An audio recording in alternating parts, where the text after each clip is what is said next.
হরে কৃষ্ণ কৃষ্ণ কৃষ্ণ হরে হরে, হরে রাম রাম রাম হরে হরে। প্রায় সকলের বাড়িতেই তুলসী গাছ দেখা যায়, কারণ হিন্দু শাস্ত্রে কি বলছে, তুলসী গাছ শুভ। তাই তুলসী গাছ যদি গৃহে লাগানো যায় তাহলে শুভ ফল লাভ হয়। কারণ তুলসী গাছে লক্ষ্মীর বাস এবং তুলসী দেবী হলেন ভগবান শ্রীকৃষ্ণের প্রেয়সী। তাই যদি আমরা প্রতিদিন তুলসী সেবা করতে পারি তাহলে তুলসী দেবী আমাদের কৃষ্ণ ভক্তি প্রদান করবেন। তাই বলবো, তুলসী গাছ বাড়ির কোন দিকে লাগাতে হয় সেটা আমরা অনেকেই হয়তো জানি না। মন যেদিকে চায় সেদিকে আমরা লাগিয়ে দিই, কিন্তু বাস্তুশাস্ত্রে কি বলছে জানেন?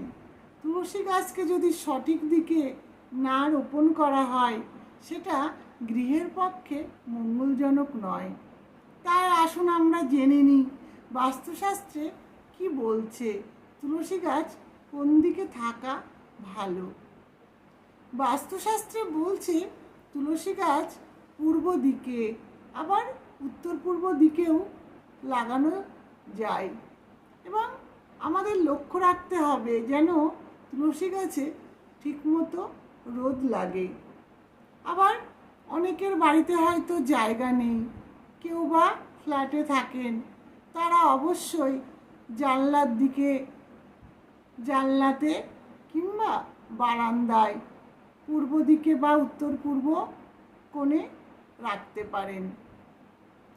কিন্তু লক্ষ্য রাখতে হবে কখনোই যেন যেদিকে তুলসী গাছ রাখবেন সেখানে যেন জুতো, নোংরা আবর্জনা কিংবা নোংরা ফেলার পাত্র, ঝাঁটা এগুলো রাখবেন না।